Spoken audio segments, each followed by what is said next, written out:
Okay. A very good afternoon and welcome to the day 2 of international webinar on business intelligence and analytics for smart decision making. This webinar is hosted by the PG Department of Business Administration, AMIT, which is one of the vibrant departments of St. Aloysius College, Autonomous Mangalore, Karnataka, who are focused on introducing market-driven courses, and this international webinar is a result of one such course, Analytics. Today, we have with us Ms. Diana Caceres Romero and Mr. Irim Duke as resource persons. Ms. Diana will be speaking on the transversality of business intelligence and analytics today. Ms. Diana is a curious and motivated professional in business intelligence and data analytics. She has more than 3 years of experience in the field of analytics and is currently working as data analyst consultant for a reputed consulting firm in France. She has done her master's in business intelligence and analytics from France, and her key skills include data visualization, relational modeling, data integration, and many more. We are happy to have you with us today and learn from you, Ms. Diana. Over to you. Hello, everyone. Thank you for such a nice presentation. Let me share my screen.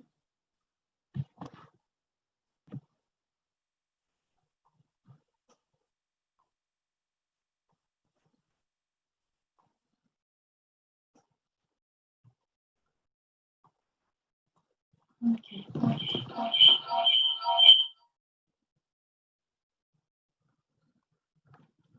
Sorry, I hope you are all good and you can hear me well. Today we're going to talk about the transversality of business intelligence.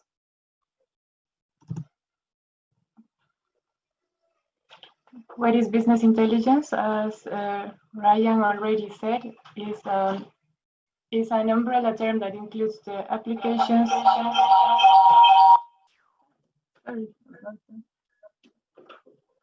The applications, infrastructure,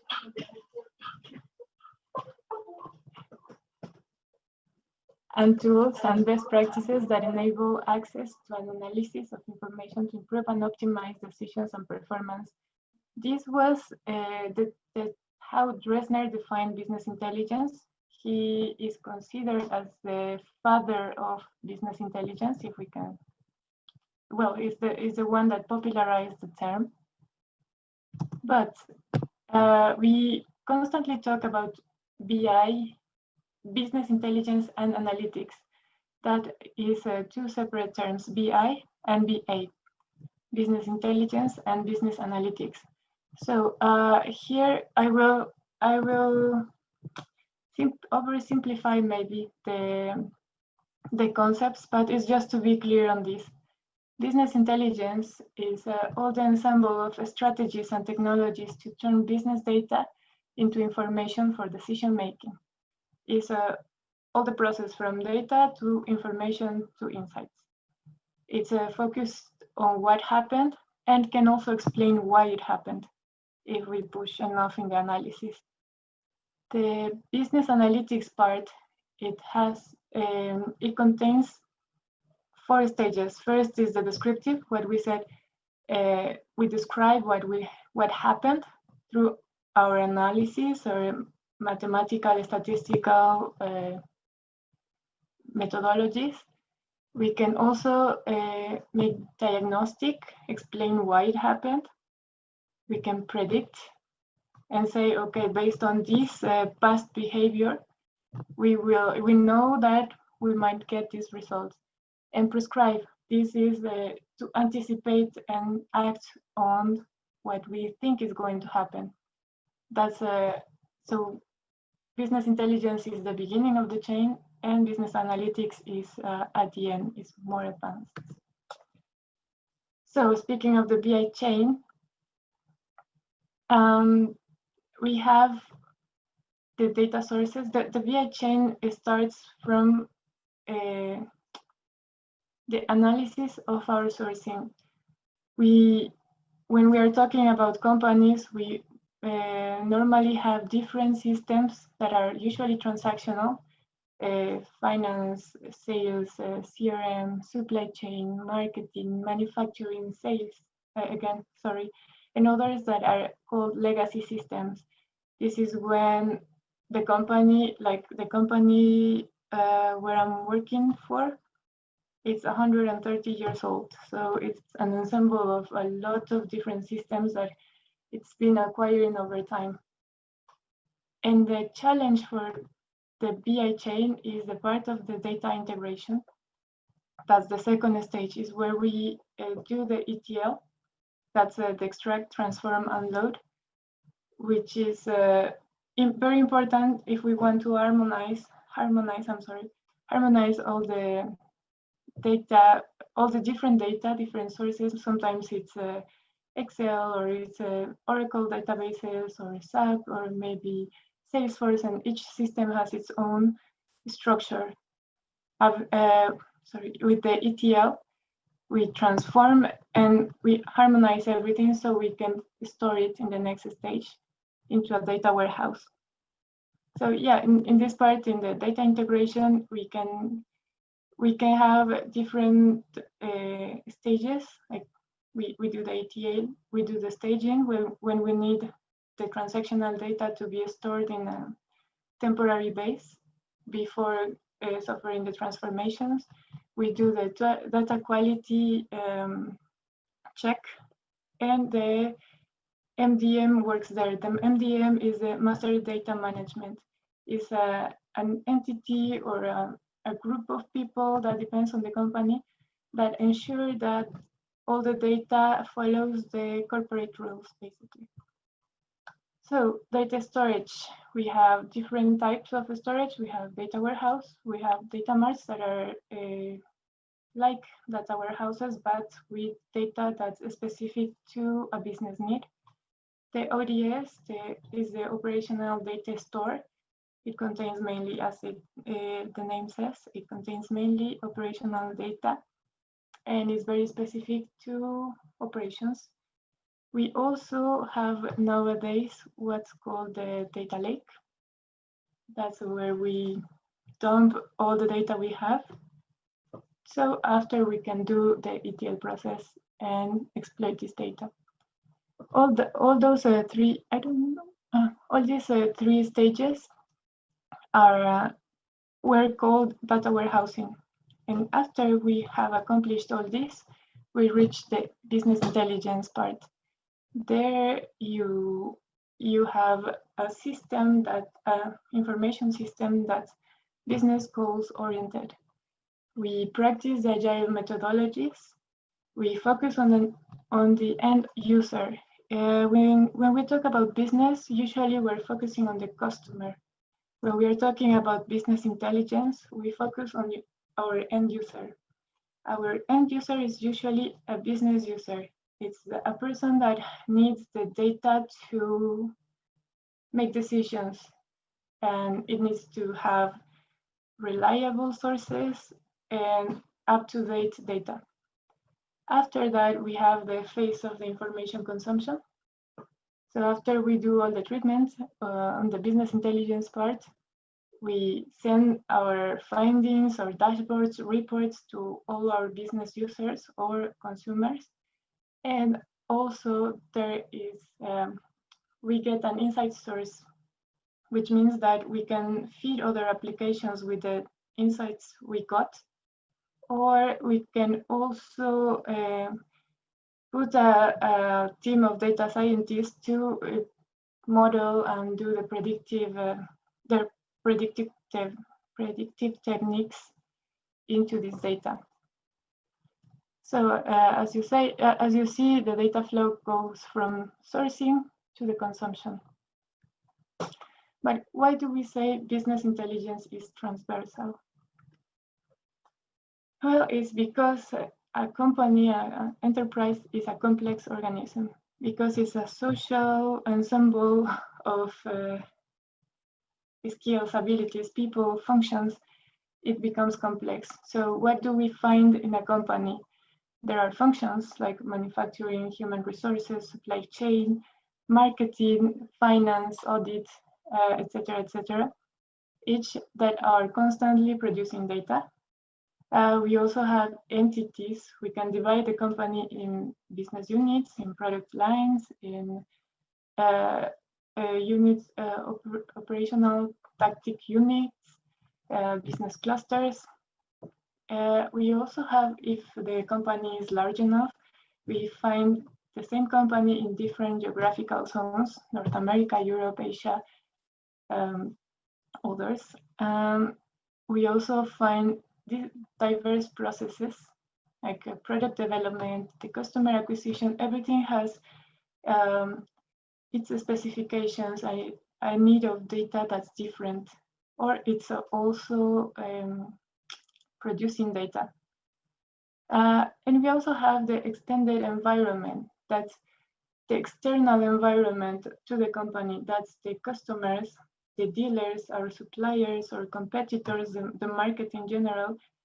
And we also have access to this data most of the time.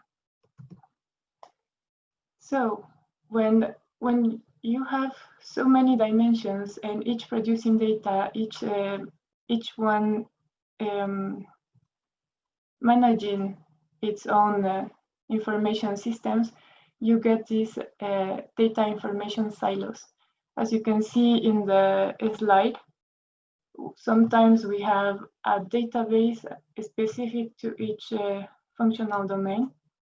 And most of the time, it works at a local level because it's been planned to work with financial reporting, for example.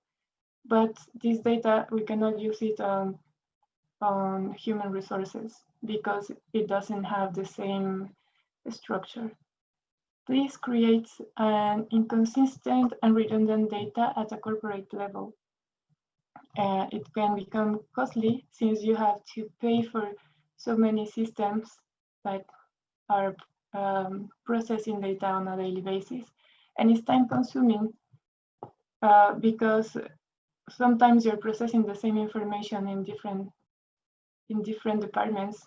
Let's say, I don't know if you have the product articles, they might be the same all along the company, but you don't share the same jargon, let's say. And each department is processing this data on its own. So it's super redundant and it becomes costly, especially if we are using on-premise systems, which means that we are paying for the servers, we're paying for the light, we are paying for the support, we're paying for people who have to maintain these systems. So yeah, and it's as I just said, it creates the absence of data referentials and corporate standards. The data referentials, I'm not sure if I translated well, but the data referentials are supposed to be the reference data for all the corporation, for all the company. For example, the way you put the ID on your products, it has to have, I don't know, 13 characters, and it's always going to be numerical. This is what we call data referentials. The organizations, the problem with the silos is also that we have different types of organization. Here I present 3 of the most common types. I know that there are a lot more, but in this case, we have the functional organization. That could be the traditional approach, where our organization is divided into functional departments. Here we can see the R&D manager, the finance manager that does all the financing part, the marketing manager, all about marketing, and sometimes you have divisions by product. That is all functional, and that's where you can see that everything is so vertical that you have the silos. And on the other hand, we have the project organization chart.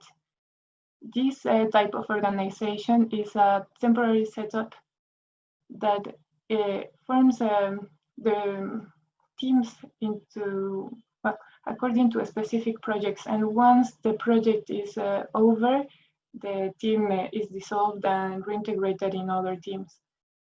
This is a more we could say customer-centric, product-centric, project-centric approach. And you have a mix of both, where you have the functional managers on one side and the project managers that are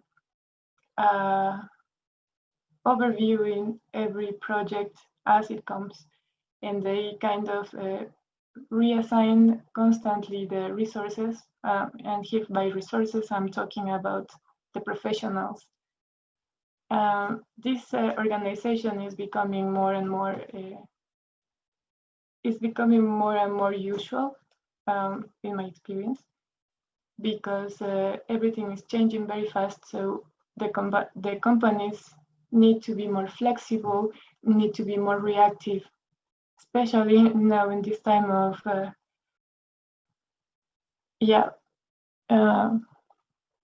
boil.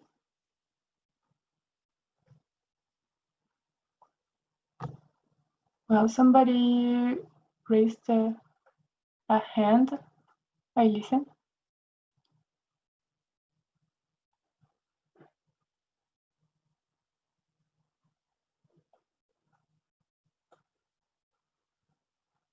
Okay. Nobody. Okay. So, where were we? Yeah, matrix organization. And this combination can be seen as balanced, strong, or weak. The balance is like an equal between functional and project organization. Strong is more inclined to the project organization chart, and weak is when it's more functional than project oriented.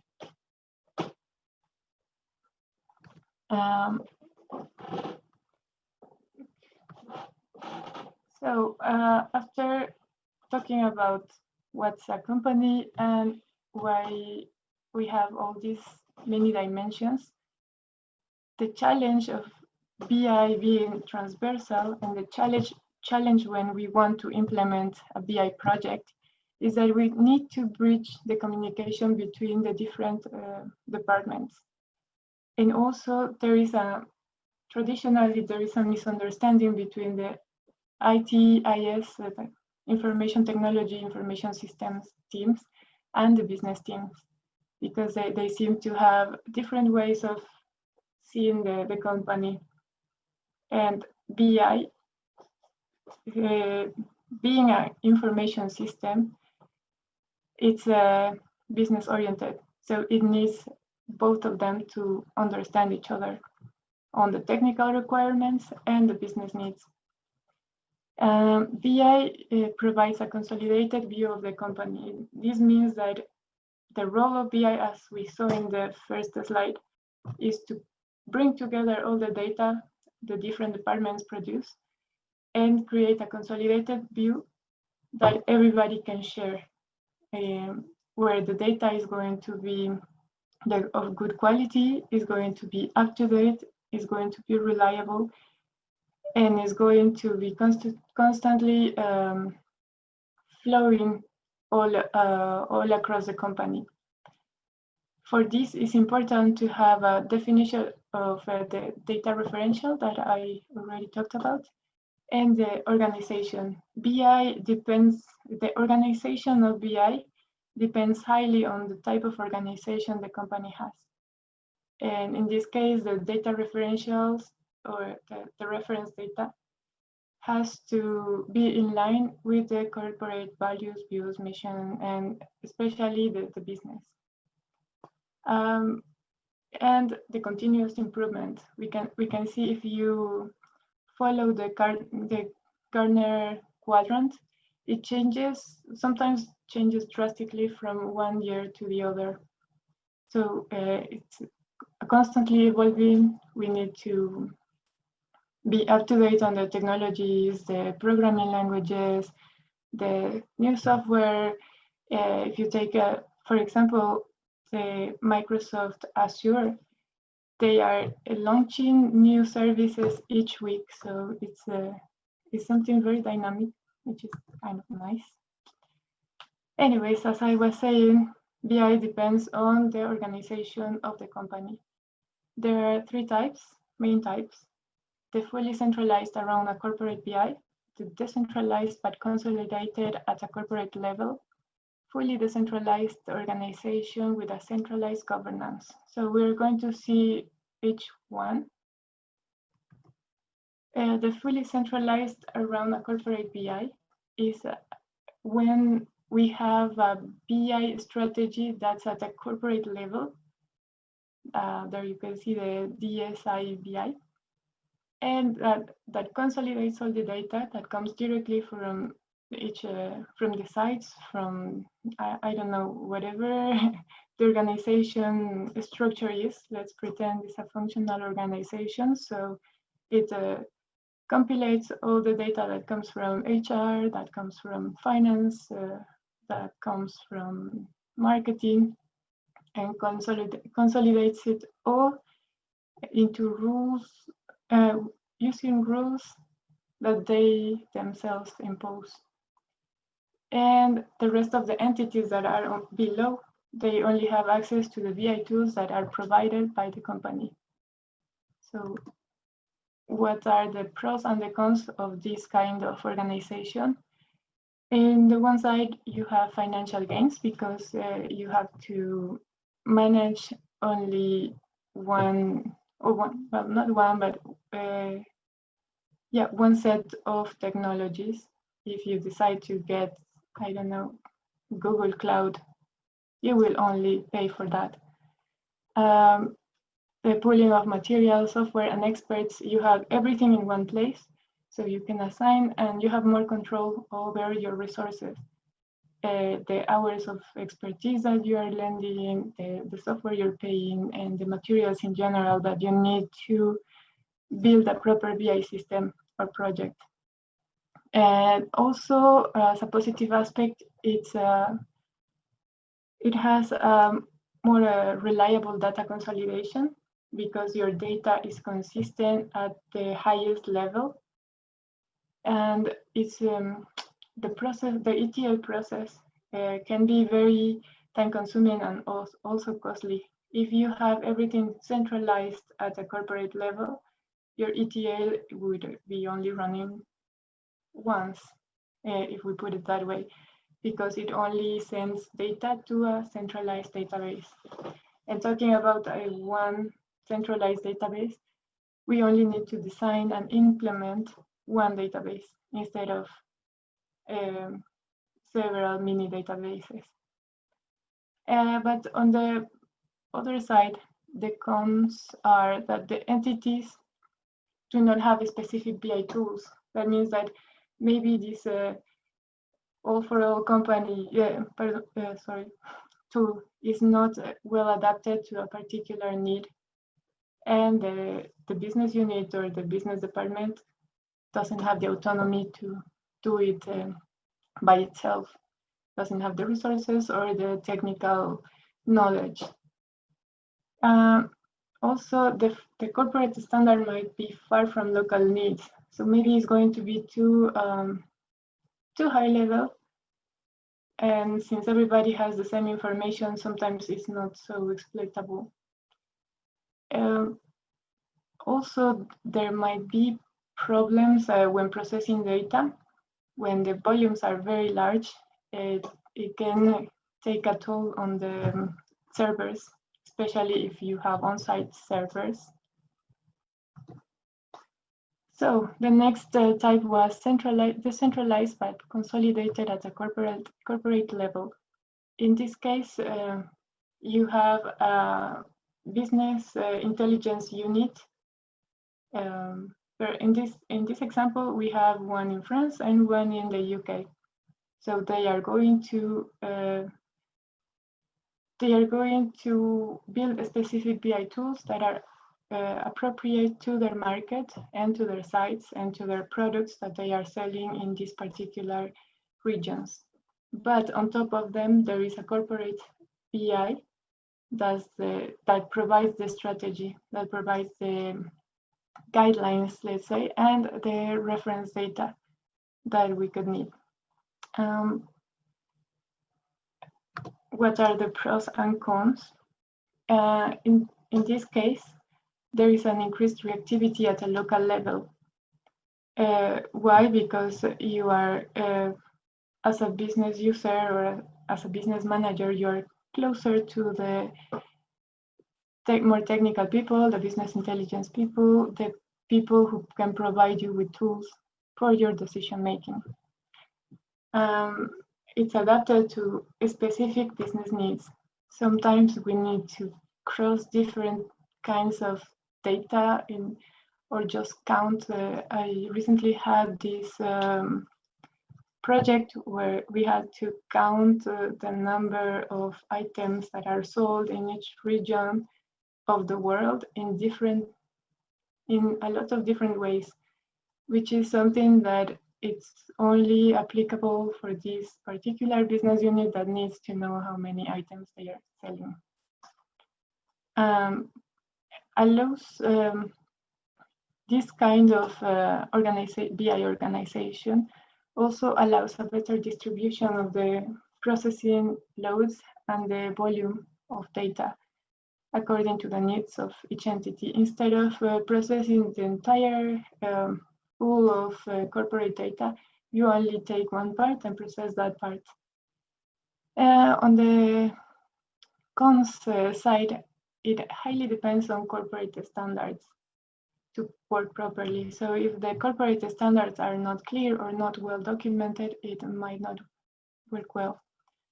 It also has high costs because you are paying the licenses and the materials, the professionals for each BI site. So yeah, that could increase your costs.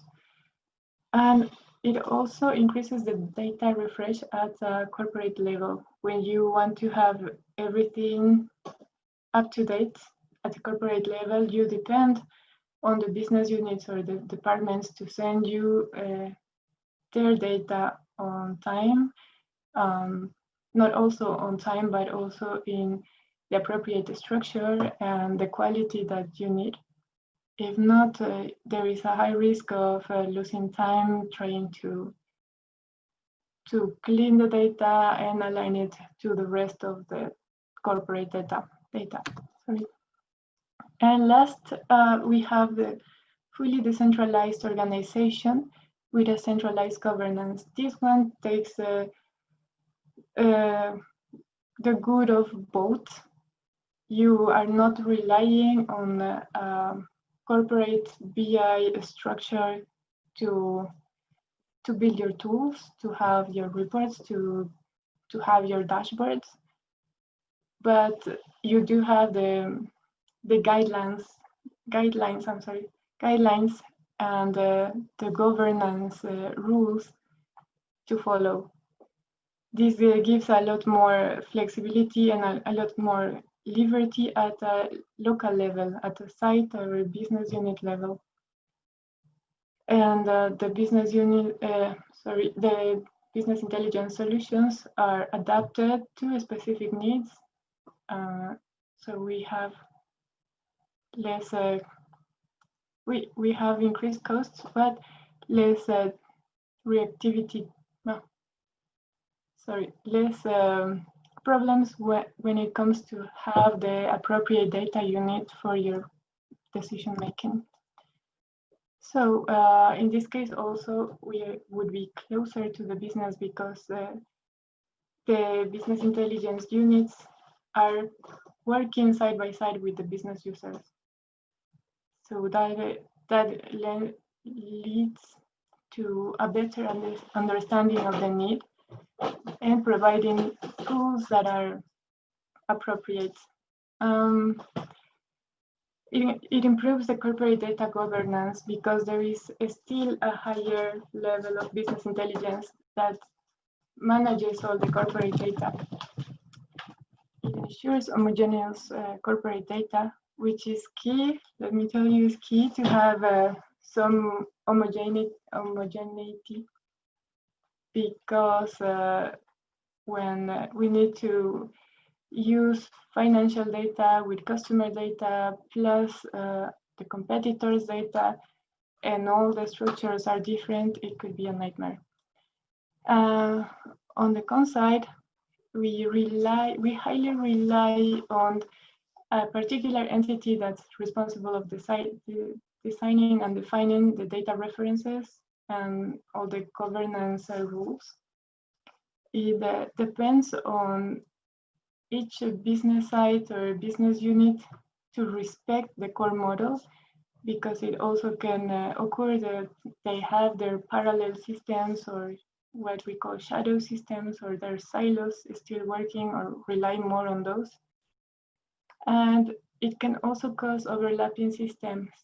If you have different business intelligence units that are decentralized all over the world, you can have similar systems, but one is in North America and the other is here in France. And that's why mostly Gartner recommends implementing a BI Competency Center. What is a BI Competency Center? It's a cross-functional organizational team. It could be a business, part of a business unit, or it could be an attached team to the main organization that is oriented to manage BI BI needs, all the responsibilities, processes, managing the software, the maintenance, the costs, everything around business intelligence is managed by the BI Competency Center. So here the role of this competency center is to answer the business needs, is to at the same time as it's understanding the data and all the technical difficulties that can come with the need of the business. It also provides support and training to business intelligence and analytics users. It's there to respond to ad hoc requests whenever it's needed to have a special report, dashboard, or deploy a solution that's going to be once they can do it. They are also in charge of retrieve and analyze the needs and decide if they can launch the projects or not. They do all this analysis. They are also capable of recommending the right solution for the right need at the right time. And they are capable of capitalize common skills and share solutions because they have all the skills needed, and they can assign the professionals to the good project. And here I would like to say that BI, being the bridge between the business side and the IT side, it needs to have a team where there are people who are strong in business skills and organizational processes that understand the business, and people who are more IT information systems oriented, that are more into data modeling, data engineering, data science, but who also have some knowledge on the business. So it's a mix. And in this case, the BI Competency Center consolidates or regroups all these skills. So my final remarks for this time. BI let's keep in mind that BI is there to allow a consolidated view of the company and its environment. With this, all I want to say is that BI is about the business data and the business needs. It's very business oriented. The BI organization is dependent on the company's organizational structure. So yeah, I did mention 3 types of organization and BI organization and 3 types of companies, but there can be a lot in between. And yeah, we have to take into account that it's a very flexible field. And BI needs, as I said before, needs to have a very good understanding between the ISIT departments and the functional departments. So if you are a business person and you're interested in BI, you should also be a little bit interested in databases, in data frames, I don't know, learning some programming language, getting a good grasp of SQL.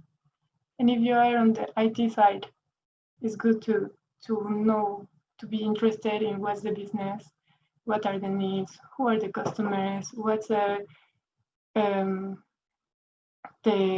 macro environment where the company is competing, so that in the company we share a global strategy and a global understanding. That's very important. So finally, BI is constantly evolving. It's constantly improving. Right now, we talk a lot about continuous improvement or Kaizen practices. We talk a lot about agile methodologies and working in an iterative way. The infrastructure is changing from what was on-premise. Now is all, not all, but mostly going to cloud services such as Amazon services, Microsoft Azure, Google Cloud, and getting to know and to be up to date on the different tools.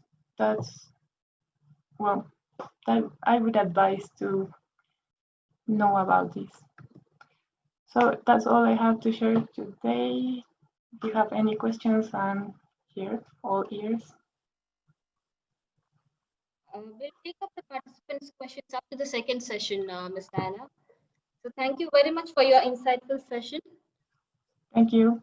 I now request my colleague, Mr. Clifford DeCosta, to introduce our next speaker to the audience. Thank you, Ms. Srilaksha. Our next speaker is Mr. Idam Duke, who also hails from Paris, France. He's a highly skilled in analytics, business intelligence, A/B testing, and agile methodology. He has been working as a data analyst for the past 2 years, and his last assignment was with Green Panda Games, which is part of the Ubisoft group. Idam has completed his MSc in Business Intelligence and Analytics from ESC Clermont, France. I welcome Idam Duke. Over to you, sir.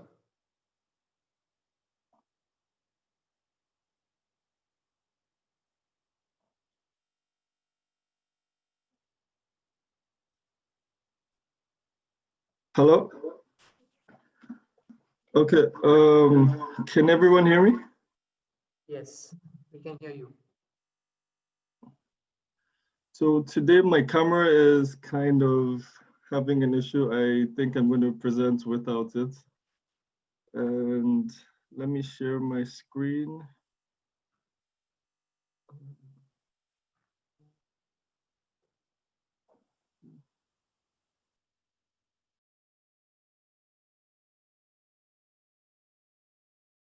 Okay, so today I'm going to be talking about business intelligence tools and analytics and techniques for beginners.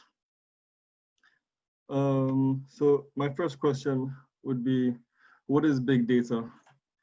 And I know that if I was to ask everyone here, I'm sure everyone has like a different definition of what big data could be.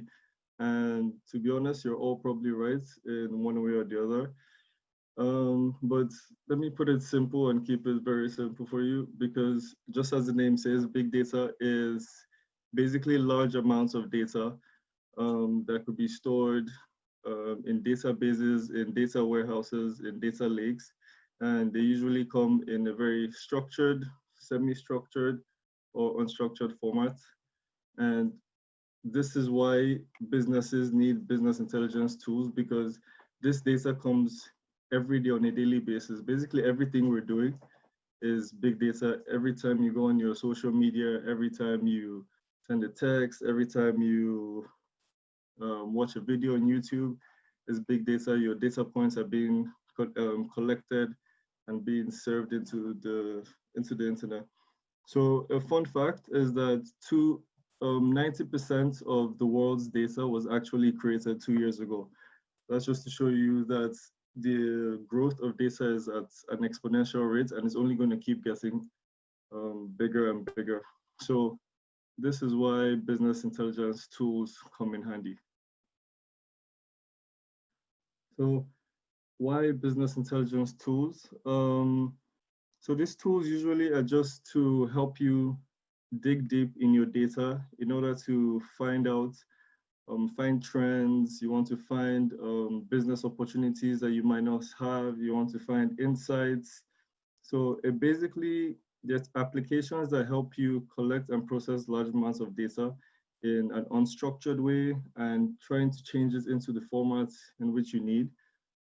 This data could be coming from health records, from files, from social media, just like I said earlier. So the most important thing for BIA tools is that they should be efficient, they should be able to be precise, actionable, and deliver nearly real-time inputs for decision making. This could be for products managers, this could be for CEOs or the executive, the C-suites, basically. So here are some popular BI tools. My personal favorites is Tableau over here.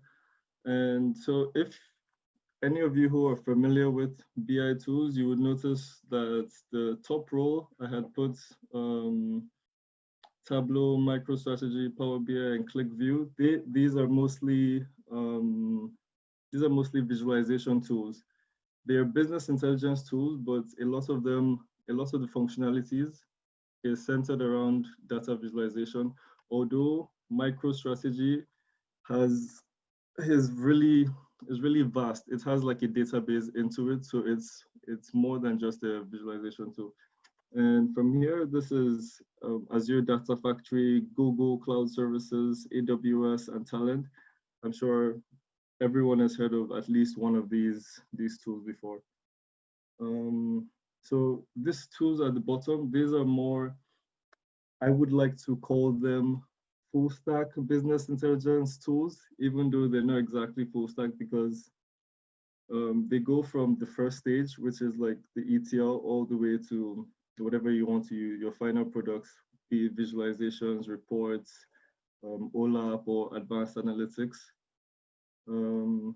Yeah, so I'm gonna move on to tools. Yeah, so these are basically the names of all the tools I have just mentioned above. Azure, SAS, Talent, which I think is very particular to France, but I think is gaining more international exposure. There's also AWS and GCP. GCP is Google Cloud Platforms.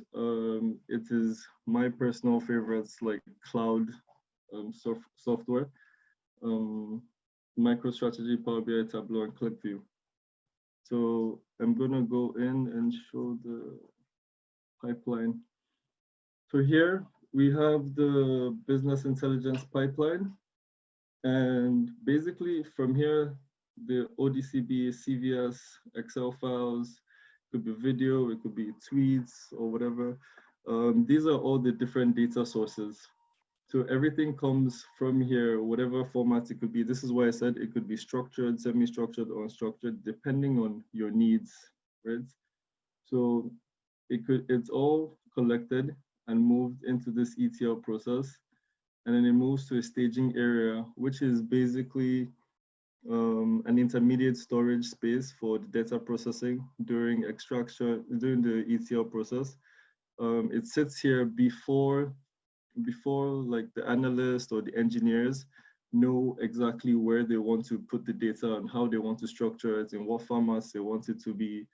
And yeah, so it moves through the ETL process to a data warehouse. And then this is where the main business intelligence starts. From the data warehouse. It moves to reporting or analytics, then OLAP cubes and dashboard and BI apps. So this is the entirety of the business intelligence pipeline. And so the tools start from here all the way to the end.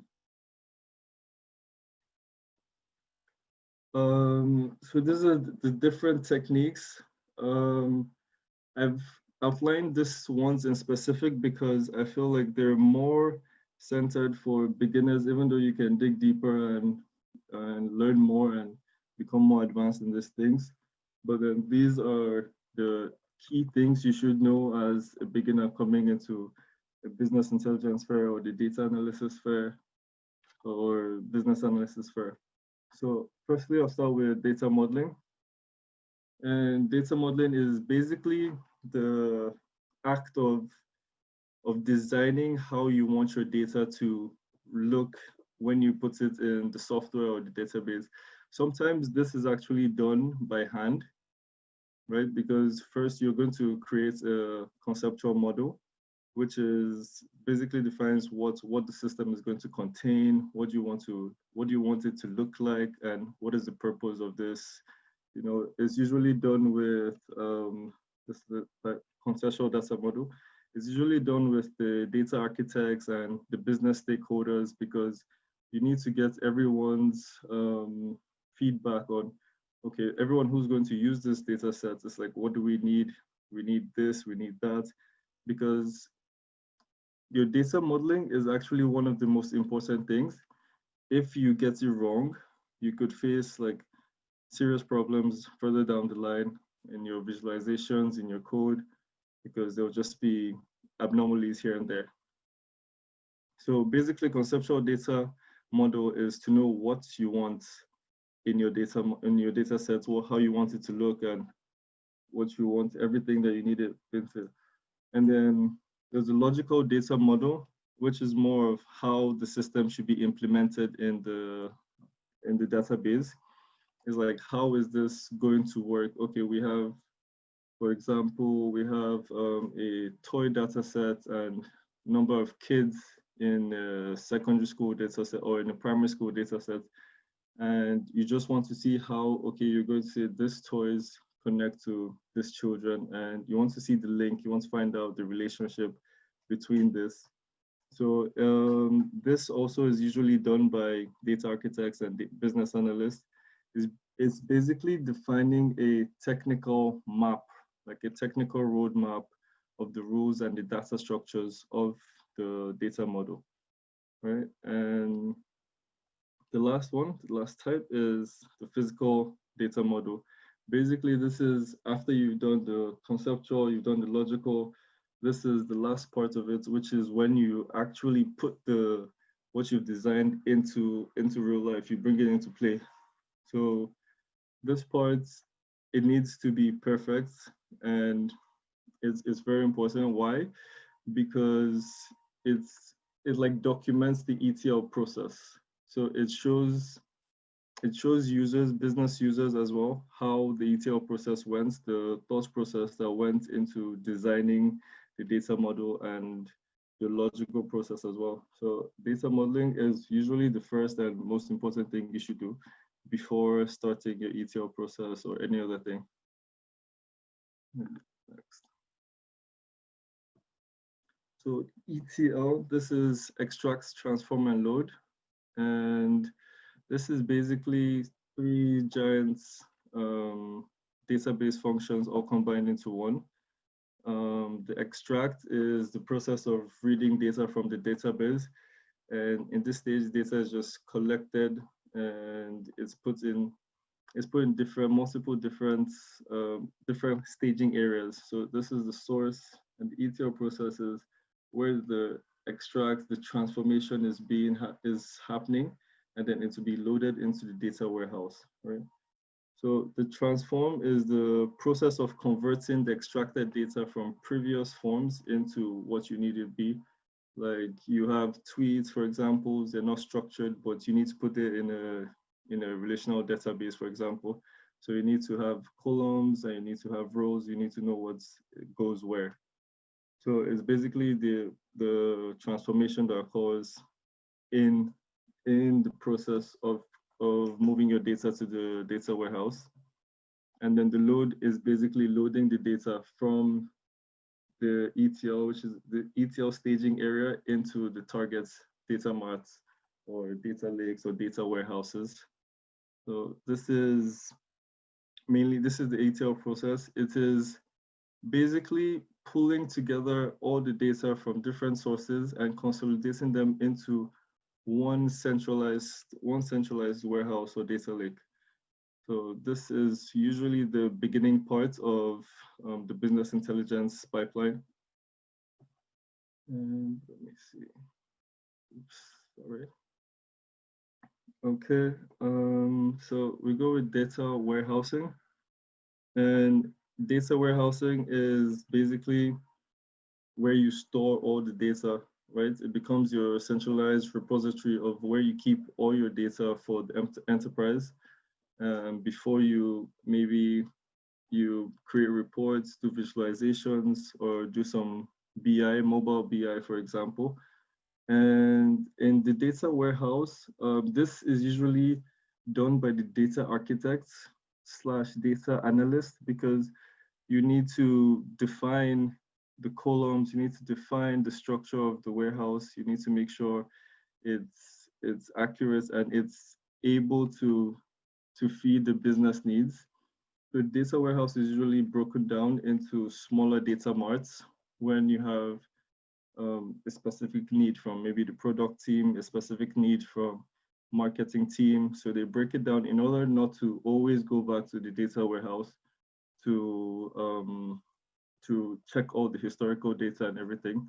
So it comes down to smaller data marts, which is easier for ad hoc requests and on the fly visualizations. So this is the data warehouse. And then reporting. This is another important thing. I would say this is one of the most important things for a data analyst or a business analyst or business intelligence analyst, because it's basically gathering all the data you've collected in these data marts, and you're trying to show the insights, you're trying to show the trends, you're trying to like just have a snapshot.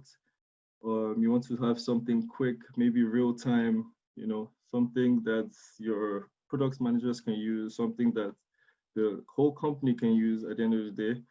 And in this diagram, you can see these are like some benefits to having business intelligence reporting, right? It's like streamline your procurement processes, customer analysis and behavioral predictions, utilization of real-time and historical data. It's just basically trying to help the company make data-driven decisions with defined data, with how should I say it, with more accurate data, instead of you saying, oh, I feel like today people are going to buy 200 items of my products, right? If you have data that shows you, okay, in the last few months, this is how people have been buying, and gradually it's been growing up. What are we doing? What are we not doing? What do we need to do to increase our sales? What do we need to do to win back customers who are churning, that's who are leaving the company or leaving the product and going to substitute products? So the main goal of BI reporting is to deliver a comprehensive data that is easily accessible, that's easily interpreted, and can provide actionable insights for business managers and team leaders like on the go. So I will move on to dashboards and scorecards. For me, this is one of the most interesting parts of being a data analyst. I mean, I like the ETL, but it's more complicated. So the dashboard is basically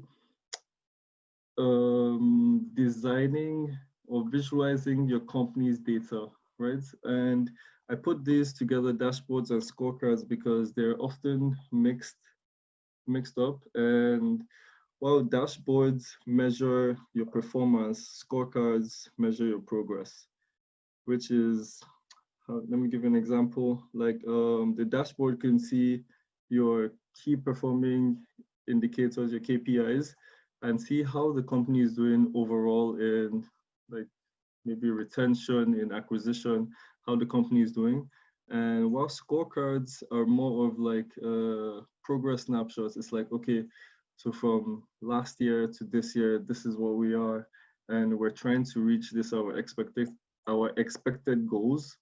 So it just shows, are we closer to reaching the goal? Are we further away from reaching the goal? And that kind of thing. So that's like the main difference between dashboards and scorecards.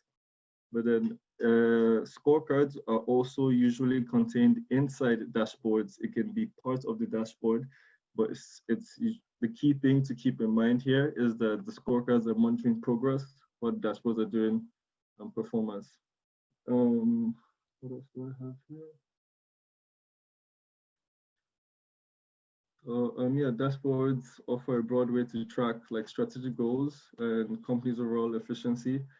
And yeah, scorecards are quick and concise measure of KPIs. You just want to have a clear view. It's usually the top level executives, CEOs, the C-suites, product managers, they usually look at scorecards because they don't necessarily want to be bothered with like what's happening day to day. They want to know, okay, we have this target. Are we getting closer to this target, or are we not getting closer to this target? How can we do this? So it's very important to know the difference and to be able to advise your company or your clients on the best way to go about it using a dashboard or a scorecard.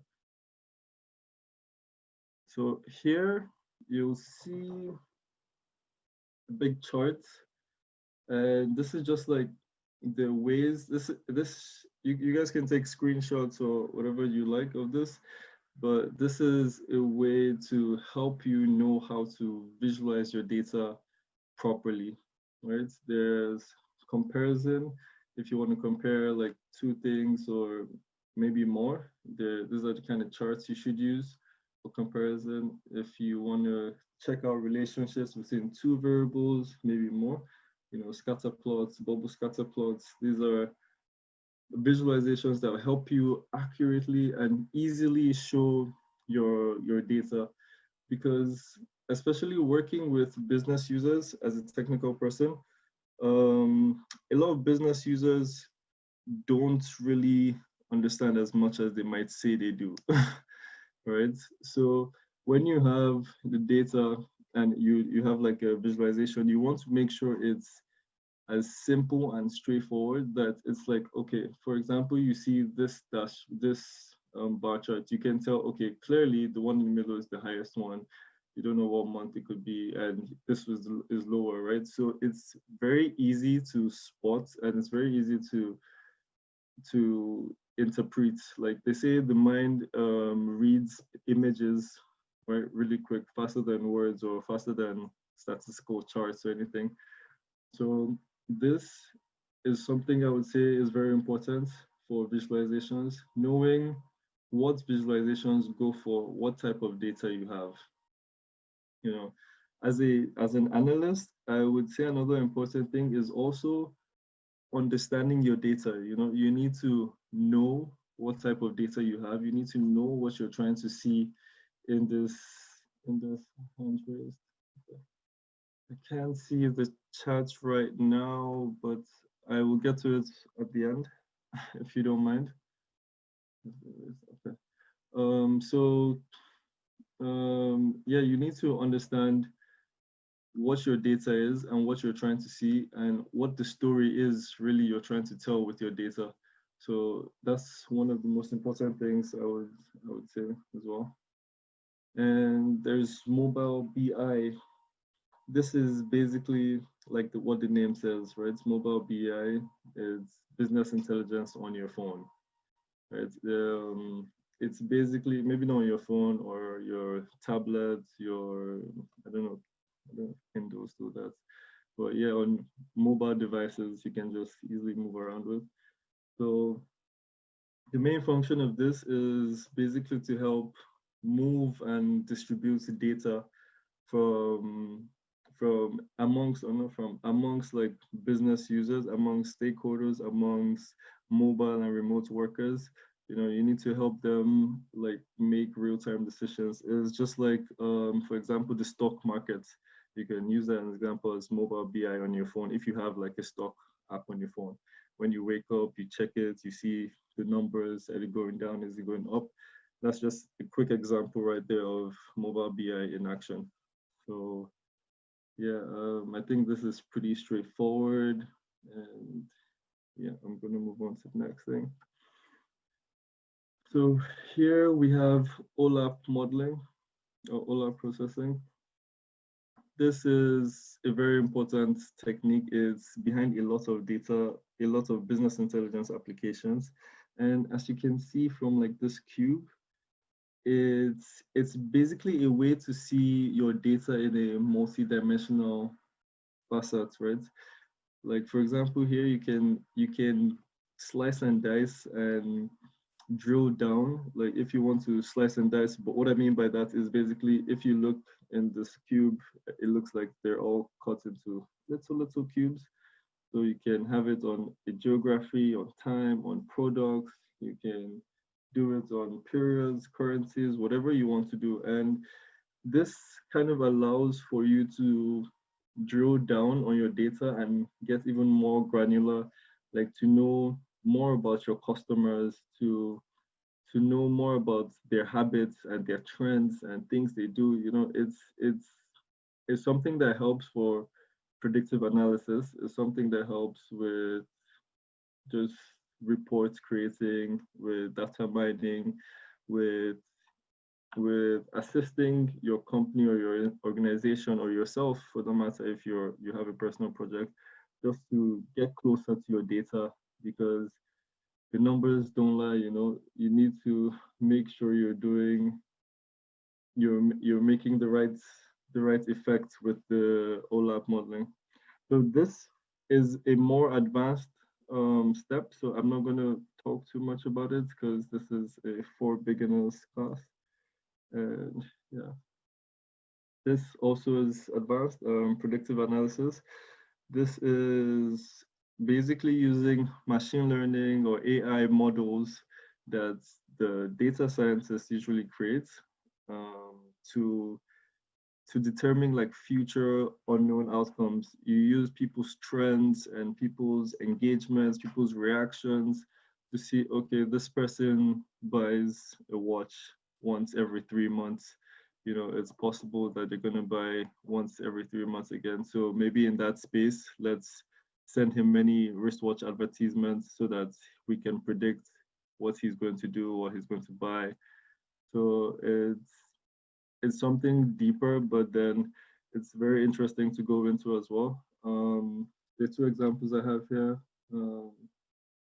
Yeah. So advertising companies, for example, they buy your data from Twitter. You know, they see when you're most active online, they see when you're not active. So if they want to sell products to you, right, when the best time to sell products is when you're active. So they put campaigns and they put ads to get you to see things, which is like subliminal marketing. And then it helps them, right, increase their conversion rates, because I feel like most people have things like impulse buying. You know, people have things like when they keep seeing something repeatedly, it stays in your mind, and you don't even know what's that. It's because you've been seeing this image over and over again. This is why it's in your mind. It happens to me. I'm guilty of it as well. You know. Um, so yeah, this is predictive analysis, and I will go to my tips for data analysts for new beginners. I would say one is to keep learning several tools, is to keep learning your trends in your sphere. You need to keep reading every day to know, especially if you already have an idea of what you want to do, or you know the field you want to go into. You could be a data analyst, you could be a data engineer, you could be a data scientist, you know, you could be a data architect, but know what you want to do and read and learn about it, because every single day, like new technologies are coming out, and new things you can do, new applications, you know. And so two would say be adaptable, in the sense that you should know like two or more of these tools, like out of the tools I've listed, for example, like visualization tools, you should know at least two visualization tools, because not every company uses the same software, definitely. So being adaptable would help you be more employable and would be help you be more versatile and more on top of your game, shall I say. Three is data cleaning. So data cleaning is actually the most time consuming part of your job, I would say, and I'm sure my colleagues can confirm, you spend at least 75% to 80% of your time cleaning data, you know, trying to make sure it's right, because you need to have quality data and you need to keep your data integrity. As Ryan said yesterday, he said something about garbage in, garbage out. That's literally what it is. If your data is not organized, it's not structured, it's not in the right format, you can't expect to get something better. So you need to make sure, you can't expect to even find any insights. Whatever you find would be wrong because the data is not correct in the first place. So you need to stay on top of that and make sure it's right. And number four, I would say, is high attention to detail, right? This career that we're in, this job, data science, it's a very detail-oriented career. So in the sense, you need to always double check your code. You need to cross-check everything. So I did some work as a data engineer building ETL, using ETL tools and building data flow pipelines. And it's something that I can say from experience, you need to make sure everything is perfect. Like there's nothing less than perfect. As scary it might sound, but then it's what it is. You need to just stay on top of things. And then five, I would say fact check with your supervisor, which is whatever you're not sure about, whatever you need clarity, you need to make sure, because it's better to make your mistakes quick and early. So fail fast, fail often, fail early. You know, is better to do that than to wait thinking you know it and go all the way to the end and there's a problem. It could have saved you, it could save you a lot of time. So that is one thing I would say. These are my five main tips I would give to new beginners trying to get into this sphere. And these are the skills I think beginners should acquire. Personally, you can start with the first three, which is SQL or MySQL, a visualization tool. My personal favorite is Tableau, which is also widely used, and Excel, right? You can start with those first three and get really comfortable at them, right? And then move on to Python. And in particular, this Pandas and NumPy repositories, those are for like data frames, so they're more used for analytics. And yeah, so for me, these are the skills as a business analyst, a business intelligence analyst, or a data analyst you should have. Also, I forgot to include this, is have good public speaking skills, like be able to talk and appropriately, like, how do I say, represent your ideas, like be able to explain what you're thinking, be able to explain what the data is thinking. You might think it's a technical role or you don't need to do a lot of talking, but if you're planning to advance yourself later on, maybe move from technical role to like a manager role, you need to have, you need to be able to talk to people, you need to motivate people and understand, basically. So with this, I think I have 3 minutes left. I'm not sure. Yeah, so I'm gonna bring this to an end now. And if you have any questions, I saw a couple hands raised. I will be right here with my colleagues to answer and give you best possible feedback. So thank you for your attention. Thank you very much. Thank you, Mr. Idam Duke, for explaining the various intelligence tools, business intelligence tools and techniques for beginners. I'm sure it's going to do a world of good to all our budding data analysts and aspirants. I now request Dr. Dhananjay to moderate the question and answer session. Over to you, sir. Thank you, Ms. Diana and Mr. Adam, for your enlightening presentation. I have a couple of questions. The first question has been asked by Mr. Venkatesh. The question is to Ms. Diana. The question is it needed to invest into an umbrella of services to make sure BI is fully integrated?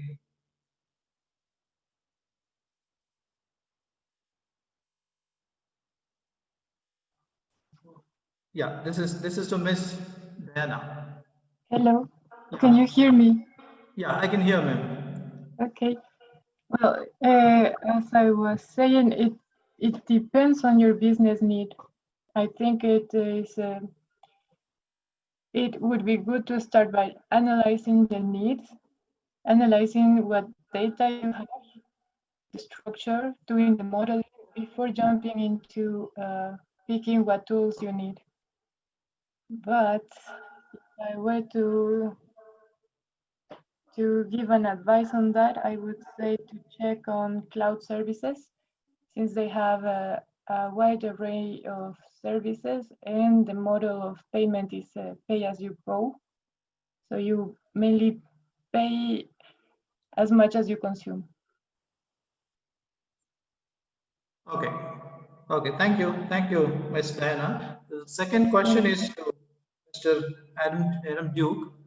The question has been asked by Mr. Venkatesh. The question is, compliance with big data standard is one of the most significant barriers that organizations of every size face, and it is associated with the costing, which results to increase usual profit rate. So what is your suggestion in this regard? Sorry, could you repeat the question? Yeah, the question is, compliance with big data standard is one of the most significant barriers that organizations of every size face, and it is associated with the costing, which results in increased usual profit rate. What's your suggestion in this regard? So I'm not exactly sure what the question is asking. Yeah. Okay, there's some ambiguity in the question. Maybe he's trying to ask whether the compliance with big data increases the cost. Maybe that's how I understood. How to tackle this? So I mean, costing depends on like whatever software you're going to use, right? For Amazon AWS or for Google Cloud Services or even Microsoft Azure, it depends on the size of your company. It depends on the size of the data you're going to use and the cloud space you want to use. So it really depends on what you applications of what you intend to do with your data. Okay. Yeah. Okay, thank you. There's one more question. Okay. Been asked by Prajwal Lobo. The question is, can management students learn business intelligence tools? Yes, yes. To be honest, anyone can learn business intelligence schools. I met someone recently who even studied agric sciences, and she's like doing something business intelligence. So once you have the focus, the passion, and the interest for it, yeah, you can learn anything. Okay, thank you. There is one more general question. Okay. Uh, yeah, the question is, what is important in decision making, data or intuition? Data or Intuition. fusion? Intuition. Intuition. Intuition. Intuition. Yeah, it's data. I would say data all the time. I even have a shirt that says data is greater than facts, than opinions. So yeah, if you have data, it doesn't lie to you, but your intuition, it might be right a lot of the time because of experience, but then it's not 100%. I would trust data over my Dhananjay, if I Yeah. could contribute to this question Yeah, yeah. also. Sure, yeah. I'm of the opinion that yes, facts speak, but data has to be taken from where it is derived from. But if you ask me whether intuition is greater than data, I would again say, like Adam said, yes, we depend on what we see and what we have realized. So the data are facts, so we depend on facts. But I would not altogether dismiss intuition, because to make sense out of the data that we have, we need human intelligence, a lot of qualitative factors that contribute to a situation, contextualizing it. All this together makes sense out of the data or the intuition that we have. But yes, data is important. Data gives us a pointer, and your intelligence, whether you call it intuition, because the term intuition could be just a guess, which is not correct. The term intuition could also mean an intelligent guess. Intuition also could mean a hunch. So it depends on what you mean by intuition. But I will say we start with the data, but we always take into consideration qualitative factors, your knowledge, your intuition, your hunches, all that is together. Okay, thank you. Thank you very much. Over to Sriraksha.